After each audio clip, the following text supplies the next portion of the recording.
మనుషుల మనస్తత్వం ఎలా ఉంటుందంటే మనుషులు ఎంత చేస్తారో దానికి బదులుగా రెండింతల ఫలితాన్ని ఆశిస్తారు.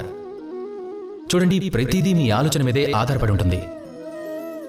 ఒకవేళ మీరు ఫలితం మీద ఆశ పెట్టుకుని పనులు చేస్తే కనుక అది మంచిది కాదు.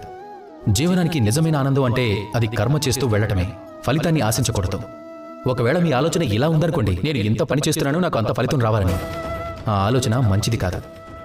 ఒకవేళ మీరు స్నేహభావంతో కర్మ చేసుకుంటూ వెళ్తే కర్మచక్రంలో తిరుగుతూ ఉంటే గనక, అలాగే మీరు ఒక ఆలోచన పెట్టుకోండి, నాకు ఇంత ఫలితం వచ్చింది కనుక దీనికి ఎన్ని రెట్లు నేను అధిక కర్మ చేయాలి అని. అప్పుడు ఖచ్చితంగా మీరు ఎంత చేశారో దానికి ఎన్నో రెట్లు ఎక్కువ మీకు లభిస్తుంది. మీరు కోరుకునే దానికన్నా ఎక్కువ లభిస్తుంది. కేవలం జీవితంలో మీ కర్మ చేస్తూ వెళ్ళండి, ఫలితం గురించి ఆలోచించద్దు. గుర్తు పెట్టుకోండి, మన ఆలోచనే అన్నింటికీ బీజం వేస్తుంది. కర్మ మీద నమ్మకం ఉంచండి. జీవితంలో మీరు ఏం కోరుకుంటారో అవి ఖచ్చితంగా లభిస్తాయి. రండి, నాతో పాటు ప్రేమగా చెప్పండి, రాధా కృష్ణ.